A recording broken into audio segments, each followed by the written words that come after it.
मेरी जॉब के 5 महीने बाद ही मेरा ट्रांसफर उस शहर में हो गया जहां मेरी दीदी और मेरे जीजा जी रहते थे। मैं उनसे मिलने के लिए बहुत खुश थी क्योंकि मेरे जीजा जी के साथ मेरा बहुत ही फ्रेंडली बिहेवियर था और दीदी से तो मेरी हमेशा से ही खूब पटती थी। 3-4 दिन में ही मैं अपना सारा सामान लेकर उनके पास पहुंच गई। वह लोग भी मेरे आने से बहुत खुश थे। मेरी दीदी के 2 प्यारे प्यारे बच्चे थे जिनके साथ खेलना मुझे बहुत ज्यादा पसंद था। एक दिन मुझे 4 दिनों के लिए दूसरे शहर में मीटिंग के सिलसिले में जाना पड़ा। मैं अपना कुछ सामान लेकर और दीदी को 4 दिन बाद लौटने का कहकर वहां से निकल गई। लेकिन जैसे ही मैं फ्लाइट में बैठने वाली थी तभी मुझे मेरे बॉस ने बताया कि जो विदेशी क्लाइंट्स हमसे मिलने मीटिंग के लिए आ रहे थे, दरअसल वहां पर मौसम खराब होने की वजह से उनकी सारी फ्लाइट्स कैंसिल हो गई हैं। इसलिए अब वह इस हफ्ते नहीं आएंगे। अब ये मीटिंग 2 हफ्ते के बाद रखी जाएगी। मीटिंग कैंसिल होने की वजह से मुझे वापस अपनी दीदी के घर लौटना पड़ा। जब मैं वापस घर पहुंची तो देखा कि दरवाजा अंदर से बंद था। मैंने काफी देर बेल बजाई लेकिन किसी ने भी दरवाजा नहीं खोला। फिर मुझे ऐसा लगा कि शायद बेल खराब हो गई है। उसके बाद मैं बहुत देर तक दरवाजे को खटखटाती रही लेकिन कोई भी दरवाजा खोल ही नहीं रहा था, जिससे मुझे थोड़ी सी टेंशन होने लगी कि कहीं दीदी को कुछ हो तो नहीं गया है, क्योंकि जीजा जी भी अपने ऑफिस एक बार सुबह चले जाते हैं तो सीधा शाम को ही वापस आते हैं और अक्सर तो वह अपने काम के सिलसिले में शहर से बाहर ही रहते हैं। तो इस वक्त तो दीदी घर में अकेली ही होंगी। बच्चे भी स्कूल गए होंगे। कहीं ऐसा तो नहीं कि उनकी तबीयत खराब हो। मुझे बहुत टेंशन होने लगी। मेरे पास कोई दूसरी चाबी भी नहीं थी। इस वजह से मैं उनके घर के अंदर जाने का रास्ता ढूंढने लगी। जब मैं पीछे की तरफ गई तो मैंने देखा कि उनकी किचन की खिड़की खुली हुई थी, जिसे देखकर मुझे थोड़ी तसल्ली मिली। मैं तुरंत ही खिड़की के रास्ते से अंदर कूदी, लेकिन अंदर मुझे दीदी कहीं भी दिखाई ही नहीं दे रही थी। तभी थोड़ा आगे बढ़ने पर मुझे मेज पर कुछ गुलाब के फूल रखे हुए दिखाई दिए और दीदी के कमरे से कुछ अजीब सी आवाजें आ रही थी, इसलिए मैं उसी तरफ बढ़ गई। उनके कमरे का दरवाजा थोड़ा सा खुला हुआ था। तभी मैंने सामने वह नजारा देखा जो मुझे नहीं देखना चाहिए था। मेरी दीदी जीजा जी के ऊपर बैठकर वह सब कर रही थी। वह दोनों लोग भरपूर जोश में थे और शायद उन्हें इसी जोश में होने की वजह से मेरे दरवाजा बजाने की कोई आवाज सुनाई नहीं दी। मैं तुरंत ही पीछे हटी क्योंकि उनके इस तरह के पलों को मुझे नहीं देखना चाहिए था। मैं मन ही मन बड़ी शर्मिंदगी महसूस करने लगी कि मैंने उन्हें इस तरह की अवस्था में देख लिया। मुझे लगा कि अब मुझे वापस बाहर जाना होगा, क्योंकि अगर उन्हें पता चला कि मैं इस तरह से अंदर आ गई और मैंने उन्हें देख लिया तो उन लोगों को भी बहुत शर्मिंदगी महसूस होगी। इसलिए मैं तुरंत ही वापस खिड़की के रास्ते से बाहर निकल गई। मैंने सोचा कि ऐसा करती हूँ, किसी रेस्टोरेंट में जाकर 2-3 घंटे बिता आती हूँ। तब तक वह लोग अपने प्यार के पलों को भी अच्छे से एंजॉय कर लेंगे। इसीलिए ये सब सोचकर मैं वहीं के एक फेमस होटल में पहुंच गई। अभी मैं वहां पर बैठकर अपने दिए हुए ऑर्डर का इंतजार ही कर रही थी कि तभी मैंने जीजा जी को कुछ लोगों के साथ बाहर निकलते हुए देखा। उन्हें देखकर तो मेरे होश ही उड़ गए कि जीजा जी तो घर पर थे, लेकिन फिर वह अचानक यहाँ कैसे? ये मेरे लिए बहुत ही आश्चर्य की बात थी। इसलिए मैं अपने कदमों को रोक नहीं पाई और तुरंत ही उनके पीछे गई। मैंने उन्हें आवाज दी। मेरी आवाज सुनकर वह पीछे पलटे और मुझे वहां देखकर वह खुद बुरी तरह से चौंक गए। वह कहने लगे कि तुम तो बाहर जाने वाली थी, तो फिर तुम यहाँ क्या कर रही हो? मैंने कहा कि वो दरअसल अचानक से मेरी मीटिंग कैंसिल हो गई। लेकिन आप यहाँ क्या कर रहे थे? वह कहने लगे कि मैं तो आज यहाँ सुबह से ही मीटिंग के लिए आया हूँ। अब जाकर मेरी मीटिंग खत्म हुई है, इसलिए वापस ऑफिस जा रहा था। लेकिन अगर तुम्हारी मीटिंग कैंसिल हो गई तो तुम यहाँ क्या कर रही थी? तुम्हें तो घर जाना चाहिए था। घर का नाम सुनते ही मेरे सामने दीदी की उस तरह की पोजीशन घूम गई। इसका मतलब उस वक्त मैंने जिस आदमी को दीदी के नीचे लेटे देखा वह जीजाजी नहीं थे, वह कोई और था। इसका मतलब क्या मेरी दीदी जीजाजी को धोखा दे रही हैं? एक साथ मेरे दिमाग में न जाने कितने सारे सवाल चलने लगे और मैं अपनी सोच में गुम हो गई। तभी जीजाजी ने मुझे हिलाते हुए कहा, मीनाक्षी किस सोच में पड़ गई? मैंने तुमसे कहा कि तुम वापस घर क्यों नहीं गई? तुम यहाँ क्या कर रही हो? अब मुझे कुछ भी समझ नहीं आ रहा था कि मैं उन्हें क्या बताऊं कि मैं यहाँ पर क्या कर रही थी। मैं उन्हें किस मुंह से बताती कि मैं तो घर गई थी, लेकिन वहाँ पर मैंने जो कुछ देखा उसे देखते ही मैं वापस इस होटल में आई। मैंने उनसे बहाना करते हुए कहा कि वो दरअसल मेरी एक फ्रेंड ने अचानक ही मुझे यहाँ पर मिलने के लिए बुलाया, तो मैं बस उसी का इंतजार कर रही थी। मेरी बात सुनकर जीजाजी निश्चिंत हुए और कहने लगे, ओके, तो इसमें इतना परेशान होने वाली क्या बात है? चलो ठीक है, तुम अपनी फ्रेंड से मिलो जाकर, मुझे ऑफिस जाने में देरी हो रही है। उसके बाद जीजाजी अपने ऑफिस के लिए निकल गए, लेकिन मेरा तो सर दर्द की वजह से फटा जा रहा था। मुझे कुछ भी समझ नहीं आ रहा था कि आखिर ये सब हो क्या रहा है। मैं तुरंत ही वहाँ से घर के लिए निकली। इस बार जब मैंने दरवाजा खटखटाया तो पहली बार में ही दीदी ने दरवाजा खोल दिया। मुझे सामने देखकर दीदी बुरी तरह से चौंक गईं कि मैं तो मीटिंग के लिए गई हुई थी, फिर मैं यहाँ कैसे आ गई? तो मैंने उनसे कहा कि वो दरअसल मीटिंग कैंसिल हो गई थी, बस इसलिए मुझे वापस आना पड़ा। उसके बाद वह मुझसे बिल्कुल नॉर्मल तरीके से बात कर रही थी, जैसे कि हमेशा से करती आई थी। मुझे अभी तक यकीन नहीं हो रहा था कि मैंने दीदी को उस वक्त किसी और के साथ देखा था, जीजाजी के साथ नहीं।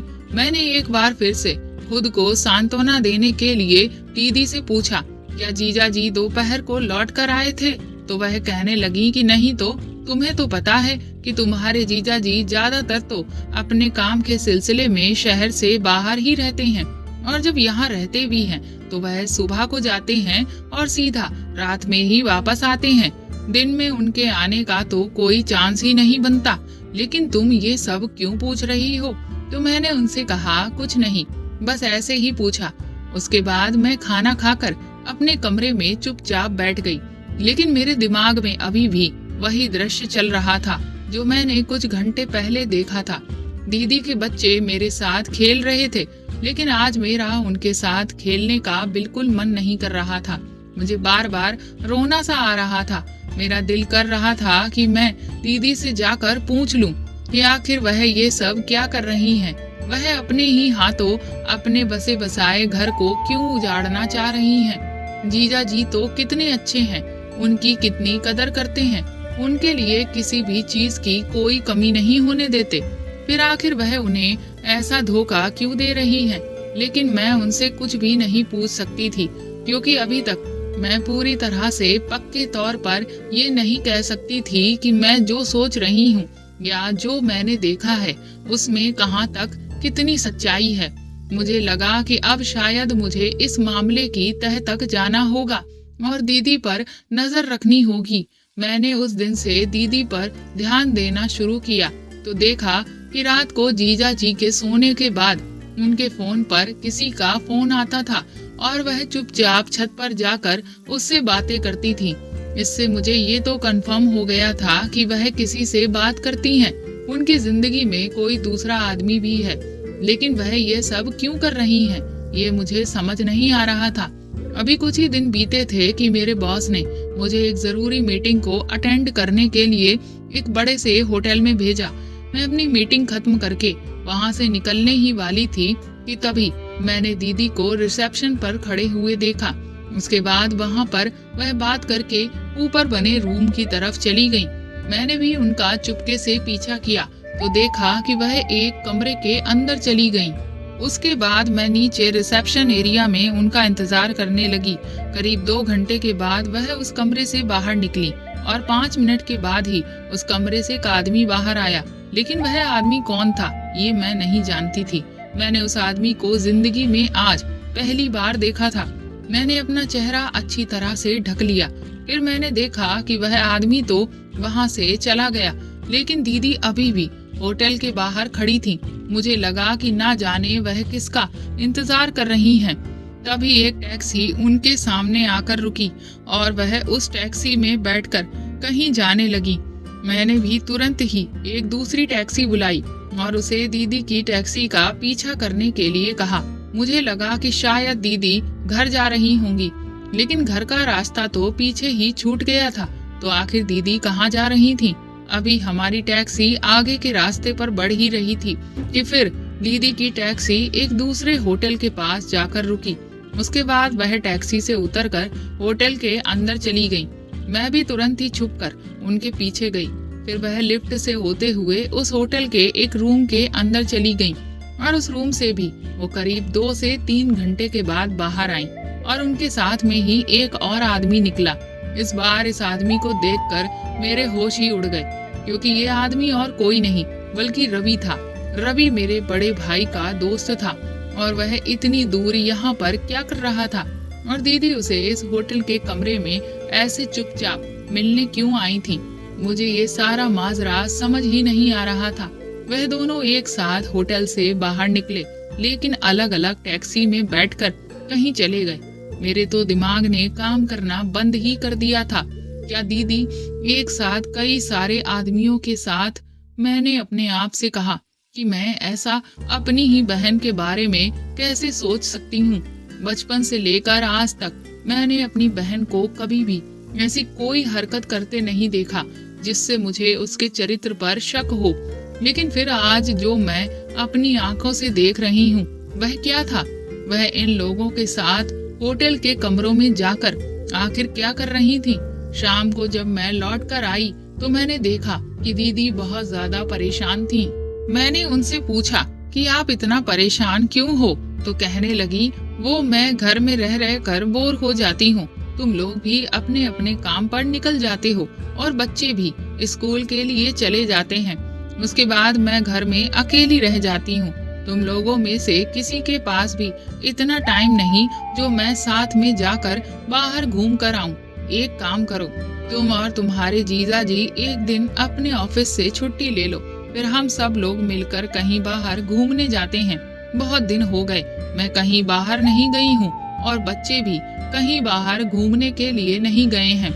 मैंने उस वक्त उनसे हाँ में सर हिला दिया, लेकिन मैं अपनी दीदी का सफेद झूठ सुनकर दंग रह गई थी, क्योंकि आज ही मैंने दीदी को कई घंटे तक घर से बाहर घूमते हुए देखा था। लेकिन फिर भी वह मुझसे ऐसे जता रही थी कि जैसे ना जाने कितने महीनों से वह घर से बाहर ना निकली हो। अभी कुछ दिन बीते ही थे कि एक दिन फिर से ऐसा ही हुआ कि जब मैं ऑफिस से जल्दी आ गई तो दीदी दरवाजा खोल ही नहीं रही थी। मैं समझ गई कि उस दिन जो आदमी घर पर आया था शायद वही आदमी आज भी आया हुआ होगा। ये सोचकर मुझे बहुत ज्यादा गुस्सा आ गया। मैंने सोचा कि आज मैं इन लोगों को छोड़ूंगी नहीं। दीदी जीजा जी के साथ बहुत गलत कर रही हैं। उन्हें एक बार भी अपने बच्चों तक का ख्याल नहीं आया। वह अपनी हवस में इस कदर अंधी हो गईं कि अपनी सीमाएं भूल गईं। मैं तुरंत ही किचन के रास्ते घर के अंदर पहुंची तो देखा कि अंदर तो सब कुछ बिखरा हुआ पड़ा था। तभी दीदी के चीखने की आवाजें उनके कमरे से आईं। मैं तुरंत ही लपक कर उनके कमरे में पहुंची तो वही पहला आदमी जिसे मैंने होटल में देखा था वह दीदी के साथ जबरदस्ती करने की कोशिश कर रहा था। मैंने तुरंत ही आओ देखा ना ताओ और पीछे से उसके सर पर एक डंडे से वार किया। वह तुरंत ही वहीं पर बेहोश हो गया। मुझे सामने देखकर दीदी मेरे गले लगकर रोने लगी और बोली, मीनाक्षी तूने सही टाइम पर आकर मुझे बचा लिया। मैंने दीदी से कहा कि ये कौन है और यहाँ घर में क्या कर रहा था। दीदी मुझसे कहने लगी कि ये एक चोर था और यहाँ चोरी करने आया था। मैंने दीदी से कहा कि अब मैं आपका एक और झूठ बर्दाश्त नहीं करूंगी। आपकी झूठी बातें सुन सुनकर मेरे कान पक चुके हैं। मेरी बात सुनकर दीदी हैरत भरी नजरों से मुझे देखने लगी। मैंने उनसे कहा, आपको क्या लगता है कि आपकी काली करतूत के बारे में मुझे कोई जानकारी नहीं है? मैं आपको और इस आदमी को नंगी हालत में इस कमरे में सब कुछ करते हुए देख चुकी हूँ। और तो और मैंने आपको इस आदमी के साथ होटल के कमरे से भी निकलते हुए देखा था। मेरी ये बात सुनकर दीदी की आंखें फटी की फटी रह गईं। वह तुरंत ही मेरे पैरों में गिरकर रोने लगी और गिड़गिड़ाने लगी कि मीनाक्षी, इस सब के बारे में अपने जीजा जी को मत बताना। मैं तुम्हारे आगे हाथ जोड़ती हूँ, मेरी गृहस्थी को बर्बाद होने से बचा लो। मैंने उनसे कहा कि आप अपने ये मगरमच्छ के आंसू कहीं और बहाइए। आपको एक बार भी शर्म नहीं आई ये सब करते हुए? यहाँ तक कि आप सिर्फ एक इस आदमी के साथ ही नहीं, उस रवि के साथ में भी यही सब कर रही हैं। आप ना जाने कितने आदमियों के साथ गुलछर्रे उड़ा रही हैं। अरे आपके जैसी औरत को तो डूबकर मर जाना चाहिए। दीदी कहने लगी कि तुम सच कह रही हो मीनाक्षी, मेरे जैसी औरत को जिंदा रहने का कोई हक नहीं है। उसके बाद वह तुरंत ही दौड़कर अपनी अलमारी के पास पहुंची और उन्होंने उसमें से एक गन निकाल ली और अपने सर पर गोली चलाने ही वाली थी कि तभी मैंने उनका हाथ पकड़कर उनसे गन को छीन लिया। ये सब देखकर मैं भी बुरी तरह से घबरा गई। मैंने उनसे कहा कि अगर आपको अपने किए पर इतनी ही शर्मिंदगी है तो आप ये सब आखिर कर ही क्यों रही थी? वह कहने लगी कि ये सब मैं अपनी खुशी से नहीं कर रही थी, बल्कि मैं मजबूर थी, क्योंकि ये आदमी मुझे ब्लैकमेल कर रहा था। ब्लैकमेलिंग की बात सुनकर तो मैं दंग रह गई। मैंने कहा कि आपको ये ब्लैकमेल कर रहा था, लेकिन क्यों? आखिर किस वजह से? दीदी ने कहा कि आज मैं तुम्हें सब कुछ बताऊंगी, लेकिन वादा करो कि तुम मेरी मदद करोगी, क्योंकि मैं इस जाल में इतनी बुरी तरह से फंस चुकी हूँ कि अब इससे निकल पाना मेरे अकेले के बस की बात नहीं है। मैंने उनसे कहा कि अगर आप मुझे सब कुछ सच सच बताएंगी तो ही मैं आपकी मदद करूंगी। उसके बाद मैंने और दीदी ने उस आदमी को एक कुर्सी पर अच्छे से बांध दिया और उसके मुंह पर अच्छे से कपड़ा लपेट दिया। मैंने दीदी को पानी पिलाया और उन्हें थोड़ा शांत किया। उसके बाद उन्होंने मेरे सामने अपने अतीत के वह पन्ने खोलने शुरू किए जिनके बारे में आज तक कोई नहीं जानता था। दीदी ने कहा कि शादी से पहले जीजा जी उन्हें बहुत प्यार करते थे। आए दिन कभी रोमांटिक डेट ऑर्गेनाइज करते थे तो कभी उन्हें बाहर घुमाने लेकर जाते थे, लेकिन बच्चे होने के बाद जीजा जी ने उन पर ध्यान देना बिल्कुल ही बंद कर दिया। उन्होंने इस चीज की कई बार शिकायत की कि वह उन्हें समय नहीं देते, लेकिन वह हर बार उन्हें यही जताते हैं कि वह उनके लिए ही तो ये पैसे कमा रहे हैं, और फिर रुपए पैसे को जब कोई कमी ही नहीं तो फिर वह उनसे शिकायत क्यों करती रहती हैं। दीदी ने उन्हें कई बार समझाने की कोशिश की कि सिर्फ पैसा ही सब कुछ नहीं होता है, पैसे से हर ख्वाहिश पूरी नहीं की जा सकती है। उन्हें जीजा जी के समय की जरूरत है, लेकिन जीजा जी ये बात समझने को तैयार ही नहीं थे। इस दौरान माँ की तबीयत खराब हुई तो उन्होंने दीदी को कुछ दिनों के लिए अपने पास बुला लिया, क्योंकि उस वक्त मैं भी इंजीनियरिंग कॉलेज में थी और भाभी के पिताजी का देहांत हो जाने के कारण भैया और भाभी भी उनके मायके गए हुए थे, जिस वजह से माँ बिल्कुल अकेली थी। उसके बाद जब दीदी वहाँ पहुँची तो बच्चों का ध्यान रखने के लिए भैया का दोस्त रवि अक्सर घर आ जाया करता था। न जाने कैसे, लेकिन उसने दीदी के चेहरे की उदासी को भांप लिया। उसने धीरे धीरे दीदी से दोस्ती करना शुरू कर दिया। दीदी को भी उसका साथ अच्छा लगने लगा। वह बच्चों का भी बहुत ध्यान रखा करता था और बच्चे उससे बहुत ज्यादा खुश थे। एक तरह से जो खुशियाँ, जो क्वालिटी टाइम दीदी को अपने पति से चाहिए था और वह चाहती थी कि उनके बच्चों को उनके पति दे, वह समय रवि उन्हें और उनके बच्चों को दे रहा था। इसी बीच जब उन्हें फिर वापस वहाँ से आना पड़ा तो रवि ने उन्हें प्रपोज कर दिया, जिसे सुनकर वह बुरी तरह से चौंक गईं और उन्होंने उसके प्रपोजल के लिए साफ इनकार कर दिया। रवि ने उन्हें समझाने की कोशिश की कि कम से कम हमारे बीच अच्छी दोस्ती तो रह सकती है, लेकिन दीदी ने कहा कि अब मैं तुमसे दोस्ती भी नहीं करना चाहती, और उसके बाद वह वहाँ से वापस यहाँ आ गई। लेकिन यहाँ आने के बाद जीजा जी का अभी भी वही रवैया था। दीदी ने कई तरीके अपनाए ताकि जीजा जी उन पर ध्यान देना शुरू करें, लेकिन उन्हें तो किसी भी चीज से कोई मतलब नहीं था और इधर दीदी को अकेलापन खाए जा रहा था। वही रोजमर्रा की बोरिंग जिंदगी से वह पूरी तरह से ऊब चुकी थी। उन्हें लगने लगा कि शायद वह जैसे धीरे धीरे डिप्रेशन का शिकार हो रही हैं। फिर एक दिन अचानक ही रवि का उनके पास फोन आया। उसने सबसे पहले तो अपनी उस दिन की बात के लिए माफी मांगी और फिर उसने कहा कि हम एक अच्छे दोस्त तो बनकर रह ही सकते हैं, क्योंकि मुझे तुम में एक अच्छा दोस्त हमेशा से ही नजर आता था।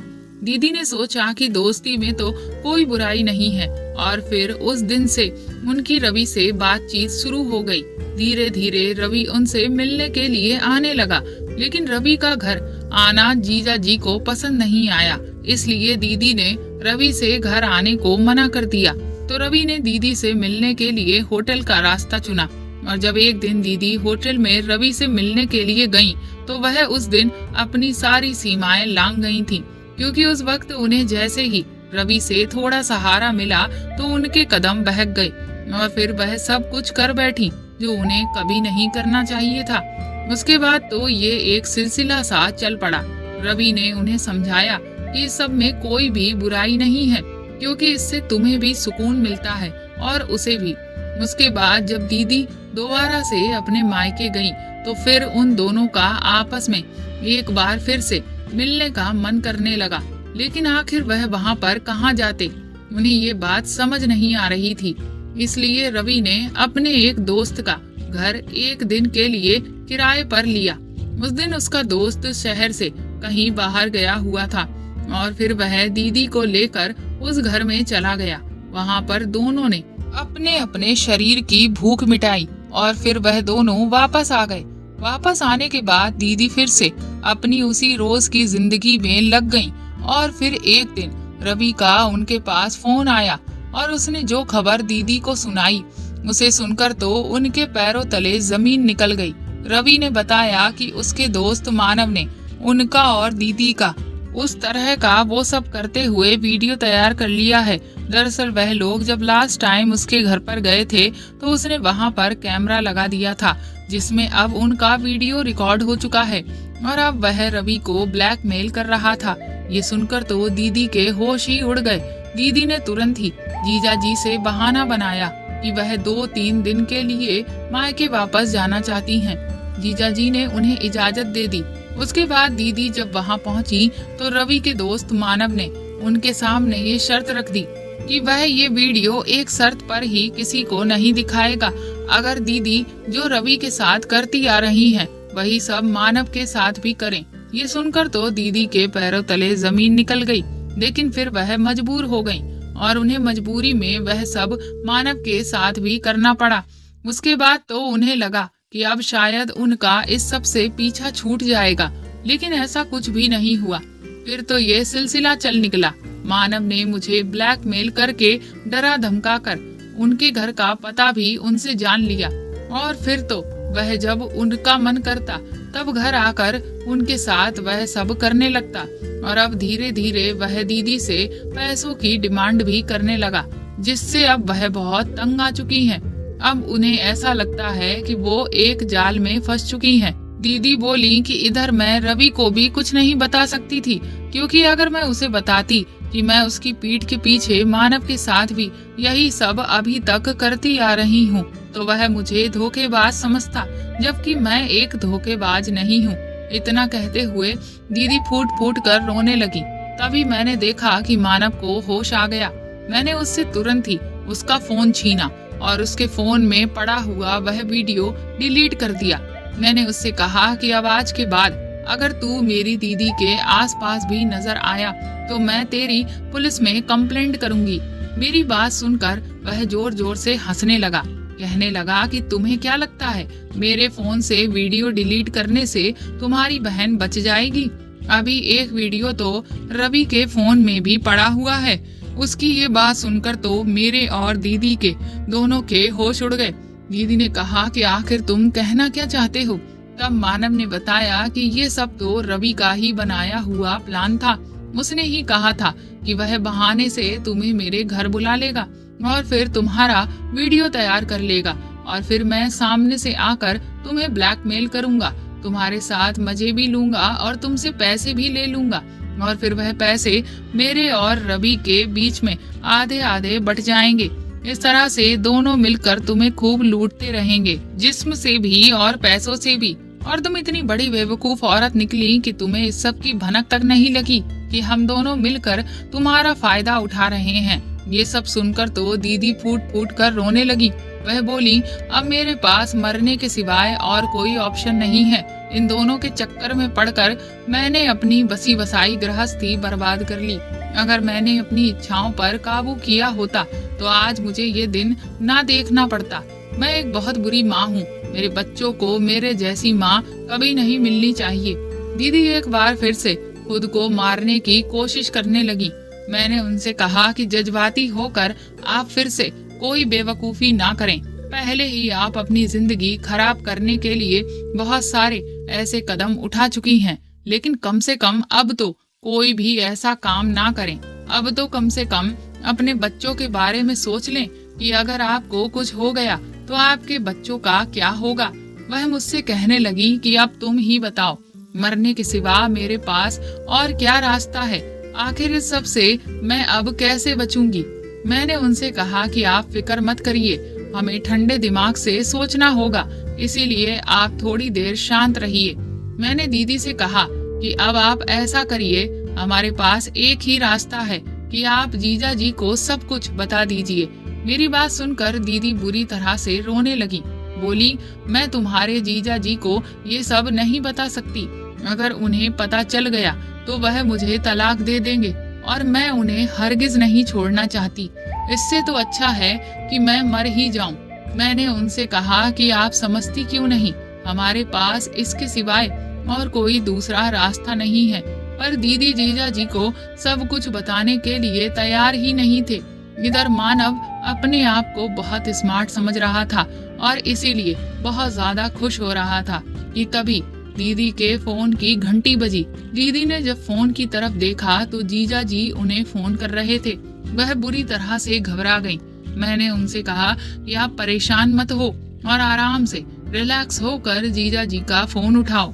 मेरे कहने पर उन्होंने जीजा जी का फोन उठाया तो हमें पता चला कि जीजा जी 2 हफ्ते के लिए शहर से कहीं बाहर जा रहे हैं। आधे घंटे में वह घर पहुंच रहे हैं और दीदी उनका बैग पैक करके तैयार रखें, क्योंकि उन्हें तुरंत ही निकलना होगा। ये सुनकर तो दीदी बुरी तरह से हड़बड़ा गईं कि अब वह क्या करेंगी। और इधर मानव भी सामने बैठा हुआ था। मैंने उनसे कहा कि आप बिल्कुल परेशान मत होइए। मैंने दीदी से कहा कि आप पूरे घर की सारी चीजें सही से रख दीजिए और मानव को हम दोनों लोग अपने कमरे में बंद करके रखेंगे जब तक कि जीजा जी चले नहीं जाते। उसके बाद हम लोगों ने ऐसा ही किया। जीजा जी इतनी जल्दी में थे कि उन्होंने किसी भी चीज पर कोई ध्यान नहीं दिया। घर आते ही सीधा अपना बैग उठाया और तुरंत ही निकल लिए। तब हम दोनों ने थोड़ी देर चैन की सांस ली। मैंने अपना कमरा अच्छे से बंद कर दिया और मानव को भी बहुत अच्छे से बांध दिया था।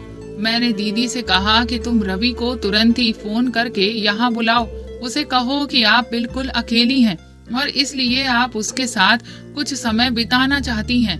दीदी ने मेरे कहे अनुसार वैसा ही किया और रवि, जो कि हमेशा ही इस चीज के लिए भूखा रहता है, तुरंत तैयार हो गया। वह अगले दिन ही घर आ चुका था। दीदी ने उसको चाय बनाकर पिलाई। मैं भी छुप गई थी और छुपकर ही मैंने उसकी चाय में नशीली दवा मिला दी। चाय पीते ही वह अपने होश खोने लगा।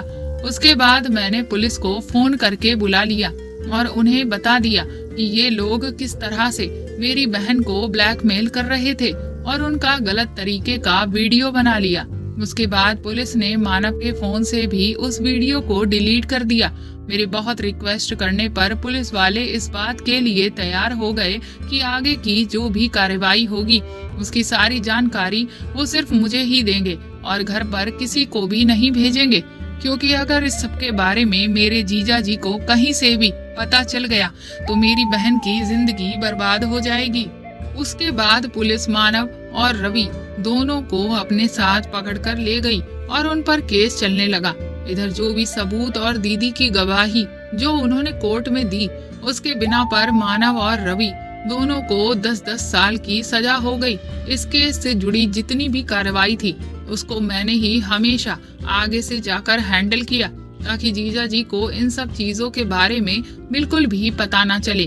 दीदी दिल ही दिल में बहुत शर्मिंदा थी और अपनी नजरों में पूरी तरह से गिर चुकी थी। पर मैंने उन्हें समझाया कि आपने जो गलती की है अब उसकी कोई माफी तो नहीं है, लेकिन अपने आप से वादा करिए कि अब आप सिवाय जीजा जी के और किसी के बारे में भी नहीं सोचेंगी। उन्होंने मुझे बहुत बहुत शुक्रिया कहा, क्योंकि मेरी ही वजह से उनकी बसी बसाई गृहस्थी उजड़ने से बच गई थी। और उन्होंने मुझसे वादा भी किया कि अब वह सिर्फ और सिर्फ अपने बच्चों और अपने पति पर ही ध्यान देंगी। मानव और रवि को उनके किए की सजा मिल चुकी थी और इधर दीदी को भी सबक मिल चुका था। तो दोस्तों, आपको मेरे द्वारा लिखी हुई ये कहानी कैसी लगी कमेंट करके जरूर बताएं और प्लीज इस कहानी को ज्यादा से ज्यादा शेयर और लाइक करें।